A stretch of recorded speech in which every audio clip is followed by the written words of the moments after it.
Good morning, everyone. We are continuing here in the words of the Beis Halevi in his Maimah Bitachon, and he writes a conclusion to all of his discussion about the difference between Bitachon, trusting in Hashem, and the balance really of Hishtadlus, the effort that a person has to make. And the title of this little chapter is Eich Shaykh Liftayach Hishtadlus.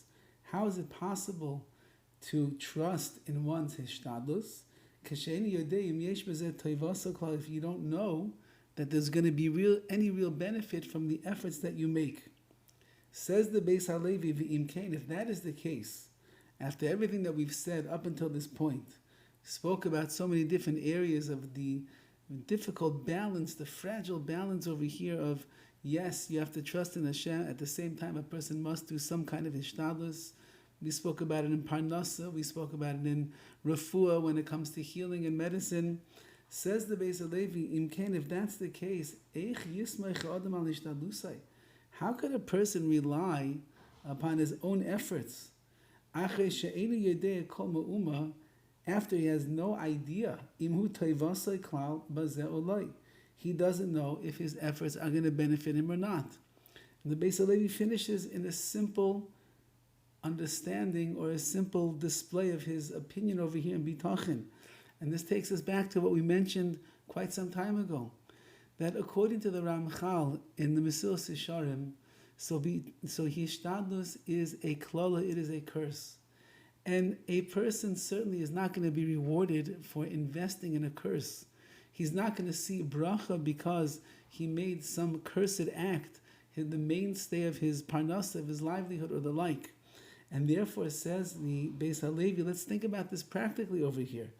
If at the end of the day it's totally unclear how much your Hishtadlus helps or doesn't help, since at the end of the day it seems that HaKadosh Baruch Hu wants Bali Bitachon, people that are going to trust solely in Hashem and not end up putting their faith elsewhere, since HaKadosh Baruch Hu desires that people will use their bitachon, they will use their trust and their reliance in Hashem, and the hishtadlus, the effort they make, is only just a perfunctory act that they have to do to be yotzi, to fulfill some kind of a obligation here in this world to do something. So why would you put so much faith in your hishtadlus? Why would people spend so much time investing in effort, learning different wisdoms and different ideas of how to do more hishtadlus, how to do extra hishtadlus, how to make more things? Says the Beis Halevi, would you put so much faith in something that you have no idea if it's even helping you or not? At the end of the day, when you make $1 million this year, is it because of the hishtadlus that you put in?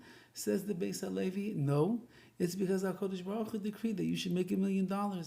If at the end of the day you got the world-class shidduch and you live happily ever after, is it because you did so much hishtadlus, you made so many phone calls, you looked at so many resumes, you called up so many shaychanim?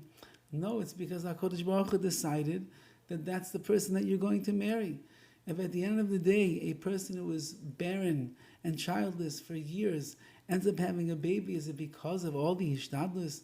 They went to this great tzaddik and got that bracha. They went to that grave of the holy Jew and they davened from all their heart and they cried. Is it because they went to 7 doctors and they finally found one that was able to do the tipulim, was able to do the special procedures, and that was the icing on the cake, so to speak, that helped to bring the baby? Says the Beis Halevi, not really. It's not because of all that, but it's rather because of the bitachon, because HaKadosh Baruch Hu made things happen the way that they do. And therefore we have an obligation, says the Beis Halevi, to realize that even at the end of the day, after you do hishtadlus and after you make your efforts and after you put in so much energy and effort and hard work, after all of that, the results, the positive results that a person is going to see, it almost has nothing at all to do with the hishtadlus that the person makes. It is all coming from the Ribbono Shel Olam. And therefore, do not trust in your efforts. Do not over-invest in the hard work you're going to put in. Do not gloat over the hishtadlus that you did when you see that something worked in the right way. Even without the Hishtadlus, HaKadosh Baruch Hu could have brought it, but He makes us do our efforts here in this world because that's something that a human being must be involved with in order to make sure that they have some kind of peace in the puzzle over here. That is the curse that we received. You have no choice. You have to do that work and that effort. At the end of the day, though, a person must realize and they must see clearly, at the end of the day, everything, truly everything that happens in the person's life, all the success, all of the business, all of the money, all of the health, all of the children, all the shidduchim, everything that will happen to the person is because HaKadosh Baruch Hu has decided that is what is going to be. And then we take our reliance off of ourselves and we place our energies of trust back where it belongs, where we boiteach b'Hashem, we trust in Hashem. Have a wonderful day.